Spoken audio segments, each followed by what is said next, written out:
up and make a move.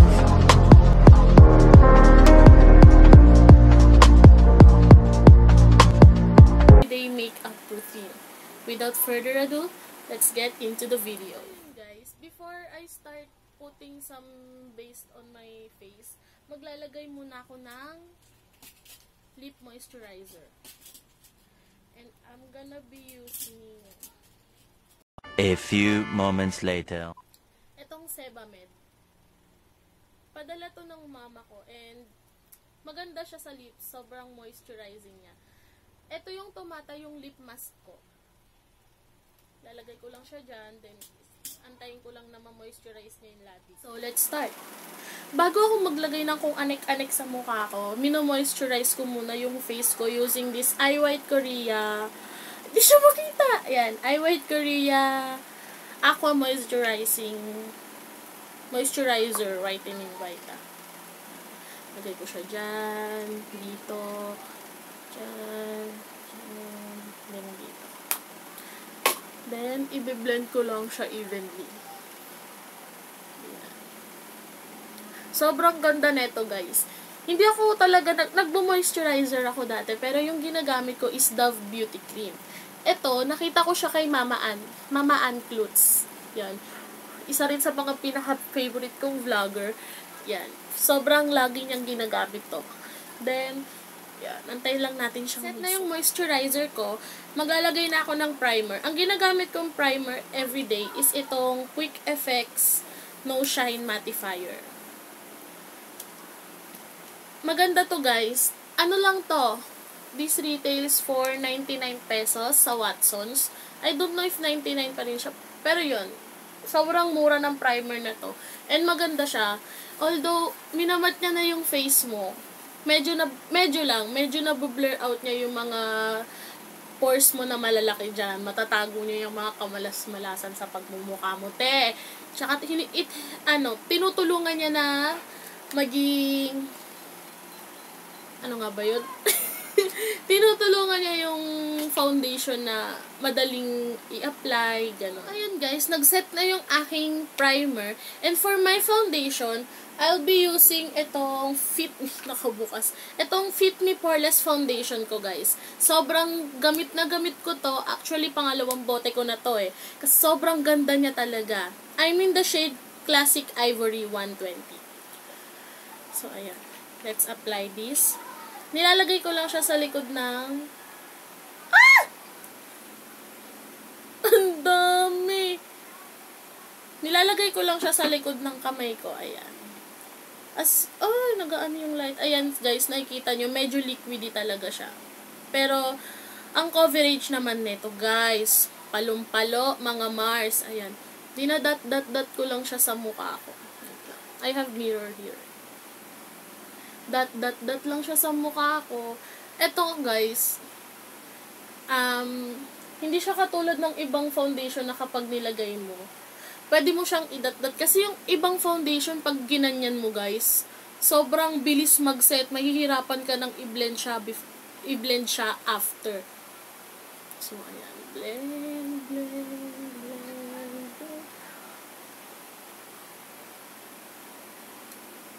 Ay! I forgot. Ang ginagamit ko is yung paddle brush ko from Nichido. Yun.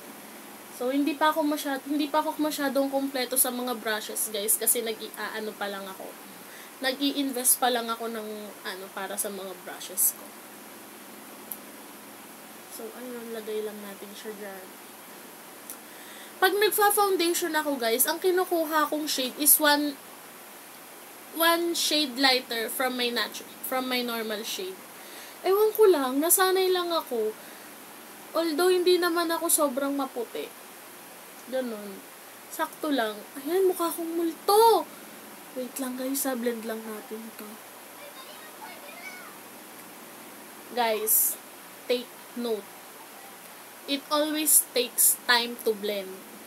Sabi nga ng mga beauty gurus, huwag mong mamadaliin yung pagbe-blend mo sa pagmumukha mo. Ayaw mo naman na magmukha kang diba? May mga streak sa mukha mo. Tsaka itong Fit Me, bet ko siya na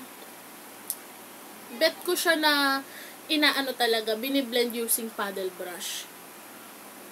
Tapos lagay lang ako sa neck kasi nga, one shade lighter siya. Ayaw mo naman magmukhang pugot na ulo, te.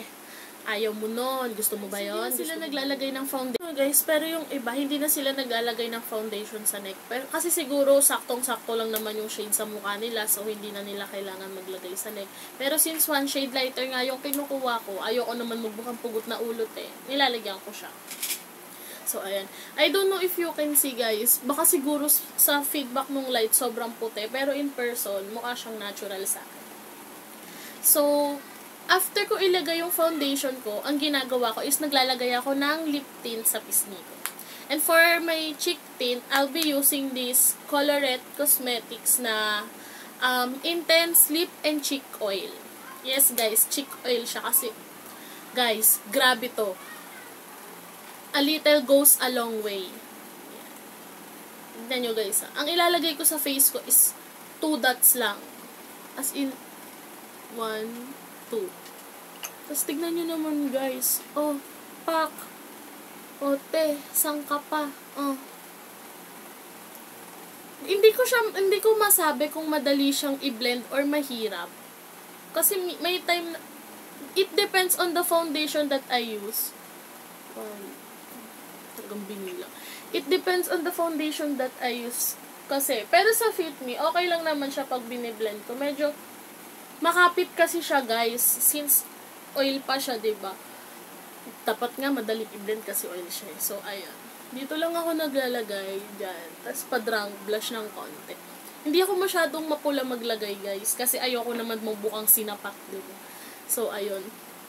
After that, yung foundation ko, yung cheek tint ko, ang ginagawa ko is, siniset ko siya using my Nichido Final Powder in the shade Ivory Glow.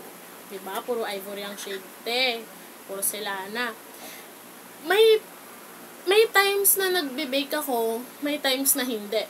Pero since everyday makeup routine lang naman to, hindi ko naman na kailangan mag-blend kasi mag-bake pala, sorry guys. Hindi ko na kailangan mag-bake. Sa tap ko lang siya ng ganyan. Hindi ako usually gumagamit ng, diba, compact powder. Hindi ako masyadong gumagamit ng ganun. Ito lang ginagamit ko. Gumagamit ako nun siguro, yun yung dinadala ko. Pag-aalis ako, pang-retouch, yun. Doon lang ako gumagamit ng compact powder. And, let's go to the eyebrows. For my brows, I'll be using EB Brow Pro Duo. Ito. Gamit na gamit ko din to, guys. Tignan nyo naman, guys, oh.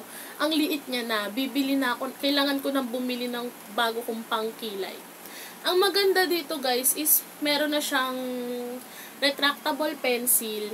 Then, meron na siyang eyebrow product. Eyebrow product. My God! Meron na siyang powder.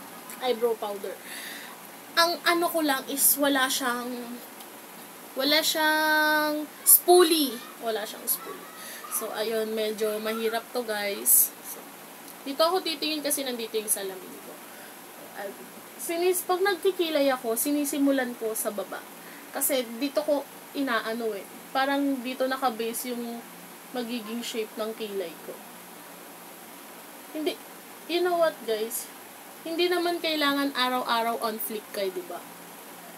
Means, may times na hindi ako nagkikilay, pero may times na, may times na hindi ako nagkikilay, is yun yung pag, kasama ko lang yung mga kasquad ko, gano'n. Pero, pag sasabihin mong aura-aura ka dyan sa labas, nagkikilay talaga ako. Kasi guys, yung kilay ko sobrang manipis talaga siya. As in, manipis talaga siya, guys. See, manipis talaga siya. Kalbo siya, guys, kalbo. Kaya, kahit papano, nilalagyan ko siya ng kulay. Minsan ginagawa ko sa kilay ko on fleek. Pero minsan, parang sinusundan ko lang yung ano ng kilay ko. Hindi naman kailangan kasi araw-araw on fleek. Hindi naman kailangan araw-araw nang lalaban yung kilay mo. So, ayan.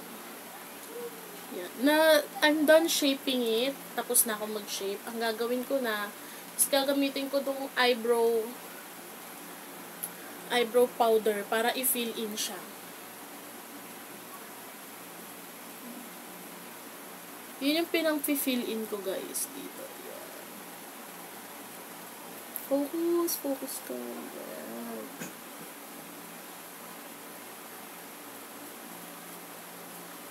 Hindi ko siya tinutodong fini-fill inan hanggang dito, guys, sa may ano. Gusto ko kasi yung parang medyo gradient yung dating ng kilay ko. Ayokong gawing box type. Alam niyo yun? So, ayun. I-blend ko lang to ng maayos.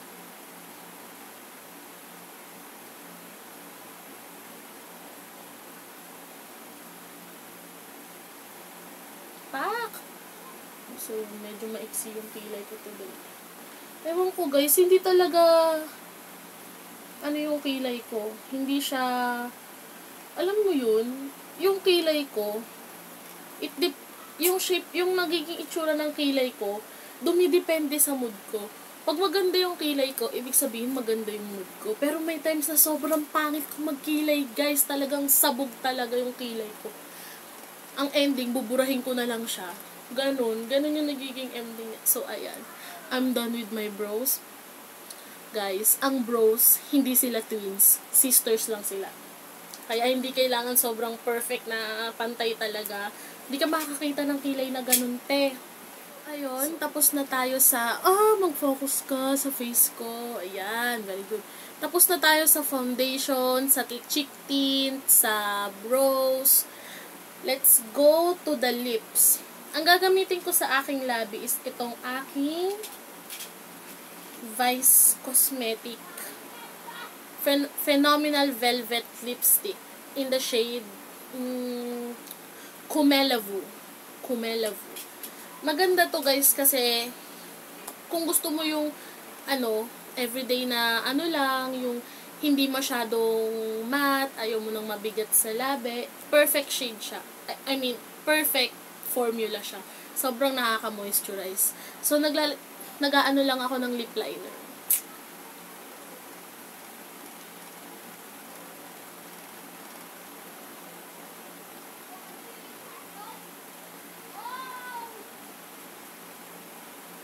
Yan. Sinusundan ko lang yung shape ng labi ko. Yung labi ko, guys, ganyan talaga siya. Makapal talagang gusto. Kasing kapal na mukha ko. Charot!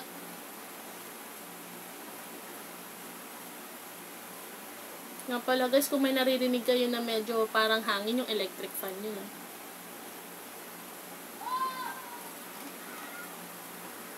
Pati mga bata sa labas namin nangiingay, nakakainis. Pero okay lang, ganyan din naman ako nung bata ko, maingay din ako. Sinisigawan ako lagi ng kapitbahay namin. Ang ingay mo naman! Chat. Malakas talaga kasi boses ko, guys. So, ito na, ilalagay ko na siya sa labi ko.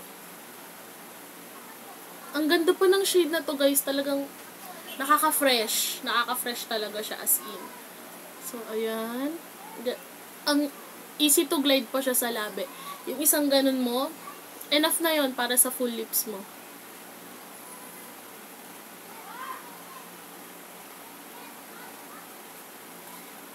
Ayan.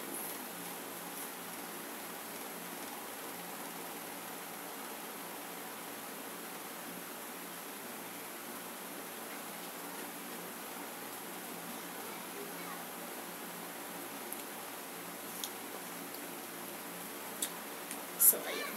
Ayun, guys. I'm done with my everyday makeup routine. Pag nakikita niyo ako sa daan, everyday, ganito lang yung itsura ko pag bagong ligo ako. Talagang, ayan, sobrang simple lang. Nakaka-fresh lang, ganun. Hindi ko naman kailangan magbonggang makeup kung gagala-gala lang ako sa kabilang barangay, ganun. Sa mga bahay ng friendly ko, ayan. Sobrang simple lang niya talaga, guys. Please do like this video kung nagustuhan nyo. And please subscribe to my channel and click the notification bell below para updated kayo sa every upload ko. See you next vlog, guys! Bye-bye!